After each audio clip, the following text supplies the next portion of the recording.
Hi. So today we will be looking at decision making. We will look at this whole concept of decision making or effective decision making through Peter Drucker's article in 1965 in Harvard Business Review, The Effective Decision. Basically, if you are an executive, you will be engaged in scores of decisions every day, several hundred decisions in a month. What you need to focus on is the quality of the decisions and not the quantity. You do not want to immerse yourself in those sea of decisions that you are faced every day. You need to separate. You need to understand what is strategic versus what is generic, what requires your attention. Focus on a few important decisions at the highest level of conceptual understanding rather than delving straight into the problem solving mode.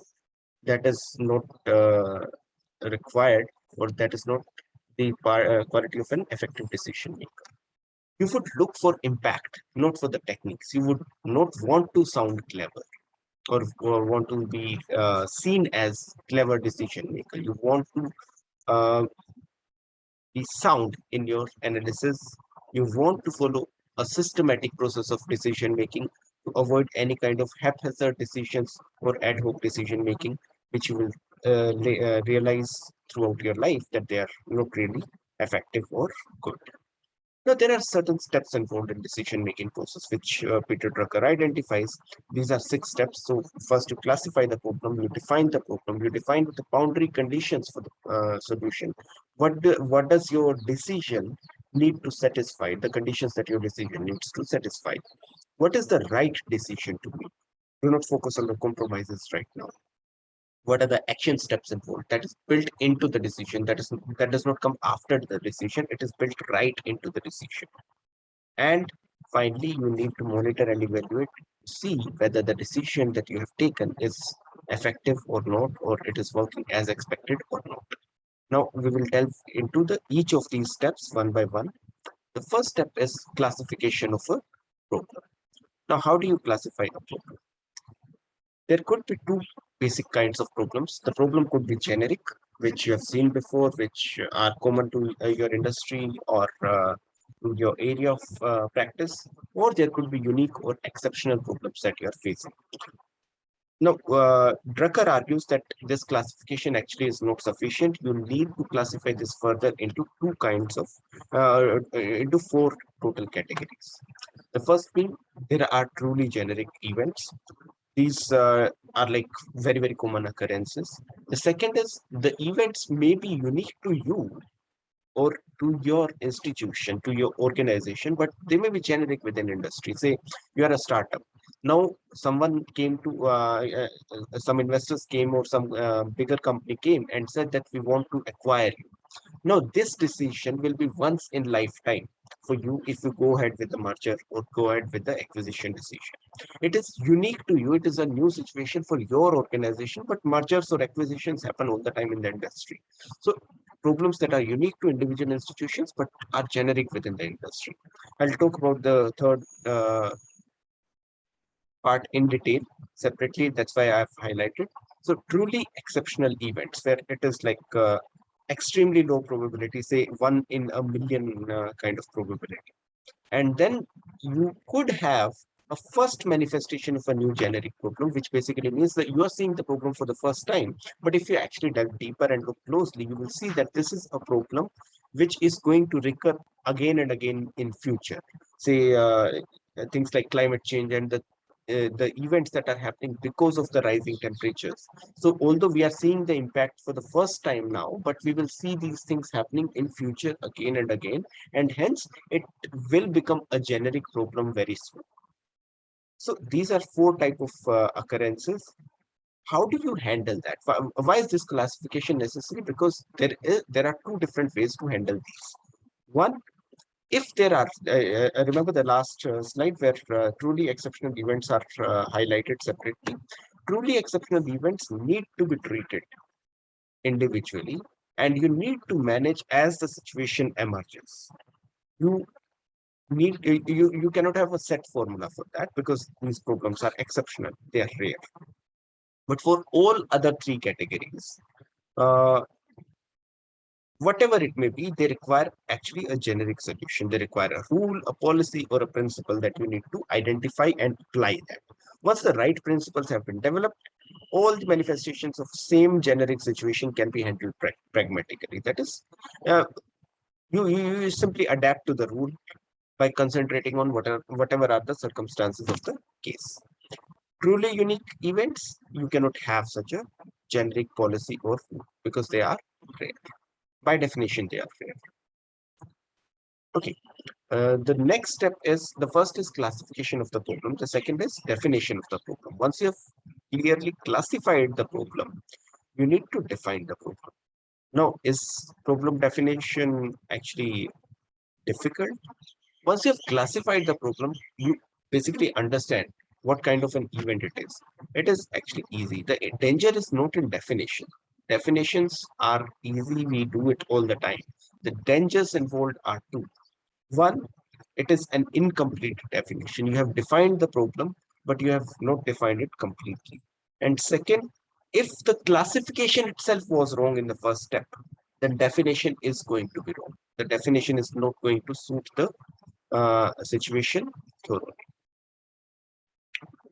Now, we need to ask a question here. What this situation is all about? What is pertinent? What is important here? What is the key to this situation? And all these questions will help us define the problem, right? So we need to be sure that we are defining, one, we are not misclassifying the problem, and two, we are not uh, defining the problem in a wrong way, or we are not falling short of a complete definition. How do we know? We will come to that very soon. So we need to, we have empirical evidence. How do we identify a problem? We identify a problem because we face it right in front of us. There is some aberration, something wrong, which should not have been there. We need to, when we are classifying a problem and then defining a problem, for all the definitions, for all, the whole definition that we write, all observable facts, all empirical evidence that whatever we have, we need to ensure that the problem definition explains all those unexplained or all those empirical phenomena that are there. So check against empirical evidence. The definition should cover all plausible events, all observable facts. If it fails even in a single case, the definition needs to be modified. Any unexplained phenomena should call for the redefinition or an updated definition of the problem. Once you have classified the problem correctly, you define the problem in completion. It's a complete definition. Once you do that, then you come to thinking about solutions. You do not jump into the solutions directly. That's where I said that jumping to solutions is wrong. So the step three is solution, and within solution, the most important part is defining the boundary condition. You need to, what is the focus of our discussion here? You need to take a decision. You need to make an effective decision, a decision that should lead to certain kind of outcomes. How do you define what kind of outcomes are there? These are these boundary conditions.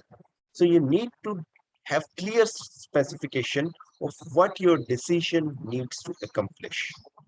Essentially, we are defining boundary conditions to say, uh, or asking questions like, what are the objectives that this decision has to reach? What are the minimum goals that need to be attained if this decision is to be considered as effective?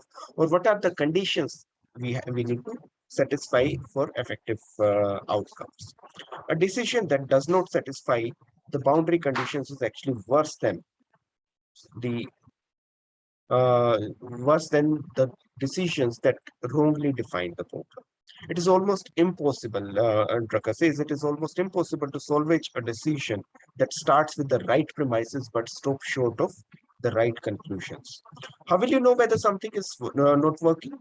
Unless you know what it is supposed to accomplish. Unless you predefine what was the target level or what was the goal. If you do not define that correctly, you do not know what you are achieving is the right thing to be achieved or not. So a clear thinking about boundary conditions is needed to know when a decision must be abandoned, because if it is not working, it needs to be abandoned. But unless you know what the boundary conditions, which boundary conditions are being breached right now, you will not know when to abandon the decision. So the two most important dangers or failures of decision is not in the decision being wrong initially, rather it is subsequent shift in the goals. What we keep doing is we keep shifting the goalpost. If something is not turning out to be right, we shift the goals that need to be achieved. So this subsequent shift in the goals, the specification, which makes the prior right decisions, even the right decisions that were right, become inappropriate because we keep shifting the goalposts that need to be achieved. And unless you keep the boundary conditions absolutely clear, these boundary conditions are absolutely clear, you may not even notice that things have changed. And decision that you have taken is obsolete now and a new decision is required. The second danger, I talked about two dangers that are there. The first is keep shifting the goalposts. The second danger is defining the boundary conditions. There are multiple conditions in a way that you cannot simultaneously meet two boundary conditions. So basically, these two are incompatible. Two or more boundary conditions are incompatible with each other. Now, if you are doing something like that, where you're defining incompatible boundary conditions, you may think like, okay, under best circumstances, this may happen. Or Drucker says it is not even a gamble; it is a hope against hope that these things may simultaneously be fulfilled when we know for sure that it is never going to be the case. So, step four is the actual decision. So first you have classified the problem, second you have defined the problem, third you have defined the boundary conditions around which the decision needs to be made, or the criteria that the decision needs to fulfill, or the solutions, right? Now, the next step is you actually take the decision. How do you actually take the decision? You take the decision after defining what is right thing to do. You have classified, you have defined, you have specified the boundary conditions. Now you are trying to spell out the decision. You need to distinguish between what is right versus what is acceptable. At the start, never go for acceptable. Always go for what is the best decision given these circumstances. Right? Always start out with what is right rather than what is acceptable.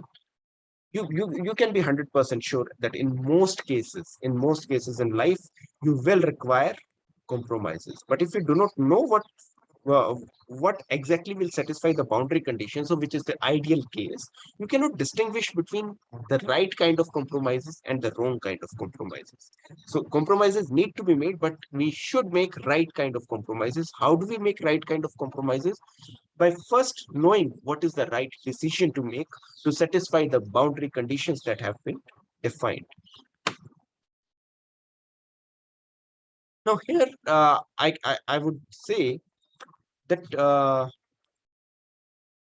the practical considerations, we have talked about critical thinking, and in that the thing comes that if we analyze the problem critically and the solution comes that it is actually not the it is not very practical. So in critical thinking, practical consideration should not be the part of the your thinking. This is again one of the key arguments Drucker is making. When you are thinking critically, don't think about practical implications. So don't think about the practical considerations of will this be acceptable or not. Think about that only at a very late stage. Only at a later stage, when you are trying to when you're making the decision, do not bring in the practical consideration. Right? So you need to think about the pragmatic compromises only after you have thought about what is the right decision to make. And what is the right decision to make? It will be defined by the boundary conditions. How it will be defined by the boundary conditions? Because it is these parameters that the decision needs to basically satisfy to be the right decision. The next decision, next step is, once you have decided what to do, once you have uh, thought about the decision, you need to think about action. And about action, actually, Peter Drucker says that unless a decision has degenerated into work, it is not a decision, which basically means that a decision will not become effective unless the action commitments have been built into the decision itself from the start. The action commitments do not come after the decision. The decision itself, once a part of the decision is the action commitments. Who will do what? Drucker is explicit here. Unless you carry out the decision, no decision has been made unless you carry it out in specific steps, and you have assigned the responsibility to someone. You have assigned the task to someone with clear outcomes that need to be achieved. If you do not do that, it is simply a good intention, but not a decision, or at least not an effective decision. Now, action step is the fifth step. The most difficult step, according to Peter Drucker, is setting the boundary conditions. That is where the most difficulty arises, but the most time consuming, because the practical considerations come. Converting a decision into an effective decision, that's where the most difficulty arises. How do you know? Or what are the kind of questions that you need to ask here? The key questions that need to be asked is, who has to know of the decision? Who are the people who should be apprised of whatever is happening and whatever changes that is going to bring? What action needs to be taken? Who needs to take this action? So within each action, there will be specific sub actions or sub things to be done. Who is responsible for what parts of the decision implementation? And what does the action have to be so that people who have to do it can do it? If you are taking a decision that requires people to act, and if they do not have the powers to act, or the resources to act, or even the capabilities to act, it will be an ineffective decision, because ultimately you will not be able to achieve the outcomes. Hence, if we are usually Drucker wants the first question, who has to know of the decision, and what does the action have to be so that people who have to do it can do it. These are two questions that are often overlooked with dire results. Now, people need to change their behaviors, their habits, or attitudes if a decision needs to be effective. If it is something new, if it is something novel, people need to change all these behaviors, habits, or attitudes. Now, we must make sure that not only the responsibility for the action is clearly assigned here, but that the people who are assigned are capable of carrying out the decision. The capabilities and enabling conditions in terms of the power that are available, the resources that are available, can they force others to act so that the decision is actually effective? The measurement, the standards for accomplishment, the incentives of those charged with the action responsible need to be in sync. You define how the success of the decision will be measured. What are the outputs that will be measured? What are the outcomes that need to be achieved? What are the standards that we need to finally accomplish? And based on the effectiveness of implementation, what are the incentive? What is the incentive structure? All these need to be aligned in a single direction. Otherwise, what happens? With poorly aligned goals or matrices or incentive structures, we may observe a lot of emotional conflict within the organization, because things are not aligned or things are misaligned. The last step is feedback. You have classified the problem, you have defined the problem, you have defined the boundary conditions, you have taken the decision, you have defined the action steps, who is going to do what. Now you have started implementing the decision. Then what? You need to continuously monitor the decision. So you need to build monitoring and reporting into the decision itself. How the decision will be monitored, how the reports will be generated, right? The decision or the testing needs to come against two criteria. One is the empirical evidence, what is happening in the field. So it needs to come against that criteria. And second, we have already defined the boundary conditions, which basically means the criteria that needs to be met. So there is data that is being generated in the field. Basically, the outcomes of the decisions are visible, or outputs of the decision are visible in the field. We need to be aware of that through reports, through different statistics. A decision cannot be fully or accurately evaluated by studying any report or graph. That's a star conditions apply. Reporting is built into the decision, but Drucker warns that you cannot fully understand the decision and its implementation or its effectiveness through studying a report or graph. You need to actually go and see for yourself what is happening on the ground. This is not because you mistrust your subordinates that they will generate false reports. It is because the reports are actually they provide a snapshot. They are abstractions of the reality. And what happens is reports are a tool for communication, and there are gaps in communication. It is to fill these gaps. These abstractions need to be checked against empirical evidence and concrete results of the decision. Not knowing the ground reality is one of the important reasons why ineffective decisions are usually carried out for too long, or uh, or I would say too long, despite knowing that they are either counterproductive or totally ineffective. So that's what Peter Drucker says about decision making. We'll cover specific steps of analyzing any case in the next class.